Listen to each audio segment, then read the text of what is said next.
What's up, everybody? It's Heat Override, and I'm ready to bring the pain for you and Dr. Roto this week.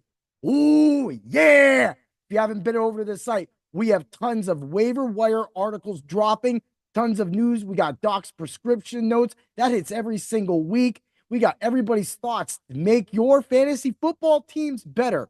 However, let's get to the Heatastic Hard Hits Review. Week 6. I'm ready and I'm jacked up. Man, we had some more injuries go down. Now we got David Carr injured, and it ain't looking good.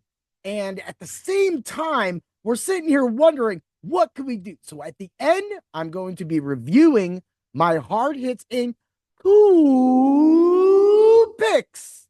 Article from today, one player. You'll be super excited to learn about this player because he's not really owned. He's around 12% owned in most leagues. That gives you a chance while everybody's doing the waiver wire jumble to grab this dude. And you're going to love him because he has been putting it out for you for a team all year long. And the 12% that have had him have benefited from having consistent play. And being consistent in fantasy football is the key. Let's get ready to it. Let's get ready to bring the pain. Look, so I'm not going to review the Monday night because now I don't have baseball to talk about anymore. But I got news to talk about. I got news like the Jets head coach, ex-head coach, Robert Saleh, getting canned. And why? Why does this happen yet again to another coach? Well, I'll tell you why. Being 20 and 36. Now, that doesn't give you any way, shape, or form out that Zach Taylor, or not Zach Taylor, but Zach Wilson. I'll get to Zach Taylor in a minute. Yeah, that's a little preview. But Zach Wilson was performing at the same level that Aaron Rodgers practically was at. You have a good defense. You have Garrett Wilson. You have Breece Hall. You got everything you need. Even Conklin at tight end. You have a good line. And the defense is not. They're stopping people finally. But at the same time, the offense isn't doing anything. Nada, nil, nilch. Garrett Wilson, people are done with him. And then he finally puts out a good game and catches a touchdown. That might make you feel good, but it's not warranted. This all goes down to the Aaron Rodgers effect. And look, I don't care. I think Aaron Rodgers is a good quarterback. He did what he did. Of course, he walked to a Super Bowl. We all know that. He didn't have really anybody to play for him by the time he got there. He played a good team. But when you're fresh and you get to a Super Bowl like that, maybe you should win.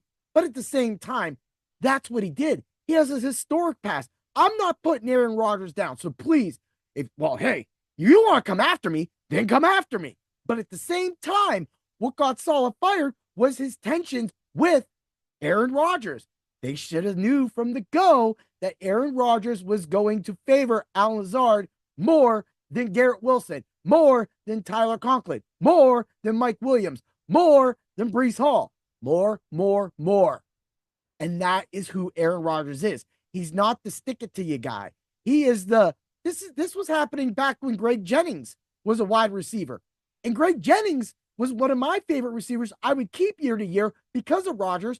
But my boy, who always kept Aaron Rodgers, would always go after, like the rest of the guys who would ever be on the team at that time, man. James Jones. Man, don't even get me started about James Jones. Dude was drafting James Jones in the first round. Why? Because James Jones is Allen Lazard. And he's only that because Aaron Rodgers makes it. So when all you Garrett Wilson people keep looking at it and seeing it go down, you're like, why isn't Garrett Wilson getting work? Why isn't he getting to work? Oh, he's getting it. He just doesn't want to pass it to him. And that's why in a lot of fantasy football teams this year, I drafted Mike Williams because I know that Aaron Rodgers is just that dude. And when you go butt heads with Aaron Rodgers, who could be retired by now, but he isn't, instead, he's fighting with coaches trying to make a name for themselves and getting them fired. Now, Robert Saleh did plenty to get fired himself. That record, the bad decisions, bringing in backups, having to go, and just the whole debacle last year. Literally, you brought in somebody to replace your dude, and he gets hurt in the first play, and you're stuck with your dude, that just doesn't taste right to a lot of people. And sometimes you get a game like what you saw this weekend. And what happened in a lot of people, if you want to be on the conspiracy side of things, are saying that they tainted that game and they're picking out certain plays that people were just dropping to the ground and doing all sorts of wonky stuff. Well, I'm not here to talk about that. I'm here to talk about why coaches get fired. That's why coaches get fired. You're fighting with your quarterback. You're not doing anything. You're sitting on the sideline like this. For all the people who are listening audio wise, you did not see that face. It's pretty much just tighten your lips and stick your chest out. Yeah. Woo. And that's all he did. That's all he did. At least with the Rams and McVay, when they're just beat, he admits he just gives up. My game plan's out. I'm done. Right. But McVay made Jordan Whittington look like Puka Nacua, look like Cooper Kupp. How can they do that? And they did it with Goff. They do it better with Stafford, regardless. How do they do it? It's the system, people. And if you have a good system, it works. Robert Saleh didn't have a system. He didn't have a system at all. And he let Aaron Rodgers come in and step all over him. And that's why you're at where you're at. You were so much fire when you were the Niners with the Niners. And you had that fire gut. That's what got you hired. And then you went to the Jets. And it's like that person that works really hard for the raise. They get the raise and they sit there with their feet up the whole time while the whole company burns down. That's the New York Jets. But does anybody really expect anything more of the Jets? When everybody was like, well, they've got the best roster, that blah, blah, blah. Yeah, but do they have the best coaching? Do they have the best staff to put it together to bring that talent out? It's a no. It's a big no. And it shows now. Now you got to fight to win your season. And you get Buffalo coming to town. Buffalo, who has been on the slide, and Josh Allen, who is in a concussion, getting salted on the field to wake up. Like, I don't know what's going on, but this is the fact. Buffalo is going to win that game, and Josh Allen is going to play big because the Jets are going to be in shambles now. They're going to be broke down, beaten, and they still got a good team. Yes, they can beat the Bills. I'm not going to say any given Sunday, but the Bills got a lot more to play for. Now the Jets are kind of roasted. And that goes back. It's almost like the Bambino's curse on the Sox. It's almost like the Jets, since Namath made that big, big, big, bold move and it fell through. The Jets have been on a 45-year boom down the hills. We're talking Millennium Force. And it's not stopping. They had Curtis Martin and he couldn't do anything. They couldn't get past anybody. And that is why bad organizations like the Browns and Stefanski's going bad. That dude's going to be fired next week if he's not fired by the end of this week. Okay, we'll get into it. But let's go. Zach Taylor, 38-48-1 regular season, 5-2 in the playoffs. Dude has done everything he needs to since he's left the Rams to do what he needs to do. And unfortunately, this team has so much talent on it. There's no reason for them to be doing what they're doing. You gave up a big lead to the Ravens, who are built to own a lead and not come from behind. Yet they came behind. Lamar got you, boys. He got you. And then that's what happens when you're starting to lose your team. Kind of like what happened with the Jets. He is going down right now, and nobody knows it. That defense is atrocious, and it should be better when you have like Hendrickson and you have that whole line and Wilson. Like, they're just not putting it together. And now we're stuck here, and you're looking at these scores and the big win. Oh, by the way, I will say the Bengals did one thing. Congratulations, Danger. If anybody would have been in the subs only Discord on Sunday, they would have heard Doc and Danger talking about Rashard Bateman and Darius Slayton. It was nail on. It was good. I swayed. But when I looked at the percentages, they got Rashard Bateman at 0.33 in a GPP. Also, in another GPP, well, looking at his percentages, he got Slayton I think at a 1 or 3%. That's killer. And that information was available in the subs only Discord at Dr. Roto only.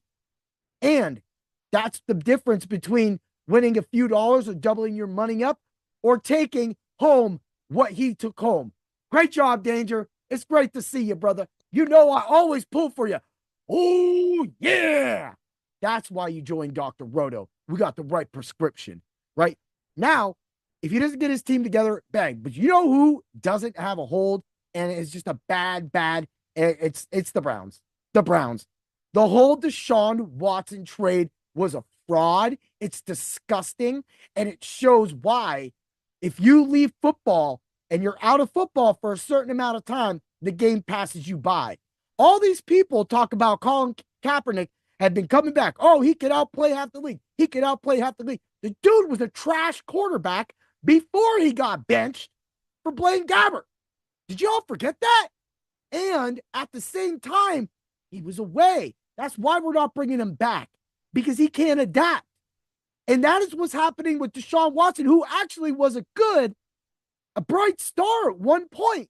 And now he's trash. He can't even make it to 200 yards. This dude is straight up lost. And this has nothing to do with Nick. No, maybe having Nick Chubb take a lot off of him. But if Jerome Ford, who is doing well, is doing what he needs to do to take everything off of you, then you should be able to perform. And he is clearly not performing at all at any type of level. So it's time. I can guarantee, well, I can't guarantee, but Jameis famous Winston could come in here and I bet he could throw a 300-yard game and 3 touchdowns. And that you could put and take it to the bank and cash it, because the day is going to come. The day is going to come. And his little bum ass comment where he said, we're sticking with Deshaun Watson. You have a good defense. You're going to lose and get fired like Robert Saleh. You're literally going to be the 20th coach in the past 20 years for the Browns. I know that might be all wrong. I am exaggerating because I'm sick and tired and fed up with bad coaching. Everybody is. There's no room for it. You see these idiot coaches calling out plays constantly to the same player, and they go, well, it wasn't really open for this guy, so we decided to go with him the whole game. Well, you know what? There's more than just that one guy over here. You have a couple other guys you could really work into the game, but they don't, and that's how bad coaches get fired. Hence, let's get back to McVay. McVay makes the Rams work. And because McVay makes it his system and his system only, that is why there's no confusion. Come in, run it. Whittington, bang. Robinson, bang. You can put anybody in there, bang. The Rams can do anything they want with that offense. And that is the true sign of a great coach. And unfortunately, all those other coaches I've talked about have not only lost to him, but also suck. Yeah. Woo! All right, let's get to it. Let's get to the hard hits and cool picks. Guy, who am I doing? Bro, if you haven't really sat it, you're going to learn him this week. He's going to do it, right? It's Deshaun Elliott. Yeah, we're talking 39 tackles, 1 interception, 2 stuffs, 3 passes defended, and 1 forced fumble. This dude is just constantly all over the field. He's got some penalties, but at 12% roster, like I said earlier in this, he is well open. Right now with the bye weeks, a lot of people are going to be going after offensive players. Heck, I just had to help my wife with quarterbacks because she got Mahomes off, she got injured quarterbacks, and then she got Russell Wilson because she's a Steeler fan. Well, that's another thing too. The Steelers will be starting Russell Wilson very soon. I think a lot of people are getting sick and tired of the Steelers not throwing. And it's really easy to see that the Steelers are going to run the whole game. It's sad. But Tomlin will not get fired because Tomlin will implement his system. Maybe I'm wrong, but Fields is not going to win you a Super Bowl not throwing the ball. And you're not going to go into any stadium and do that. After what the Ravens did, the Ravens will beat the heck out of you if you try that stuff, right? So, because they're built practically the same. The only problem is that the Ravens have a better running back, and the Ravens have a better quarterback at the moment, and the Ravens have a better wide receiving staff at the moment. So Ravens really do have an edge on the Steelers, but the Steelers right now, man, losing that game, that was big. But Dallas is hard. Dallas was probably a lot more hungry in that game. But the Steelers had them reeling. They got to knock them out. They didn't throw the ball, and that's why you lose, right? But let's get to it. DeShon Elliott has been all over the field. And what I do, if you take the stats are juicy. He's been getting you constant points every single game. Whether he gets an interception this game, a sack that game, or stuff, and then you're getting those pass defended. If people in your league credit those stats, then you're getting average points, and that is why DeShon Elliott owners have been happy all season. Get to the site, hear more, get ready for my hit show of Bring the Pain this week. I can't wait to light some more teams up. Oh, and of course, the Macho Pick of the Week. Ooh, yeah. And then, of course, the Ultra Contrarian Show. I'm a little mad at myself. I'm going to call myself out.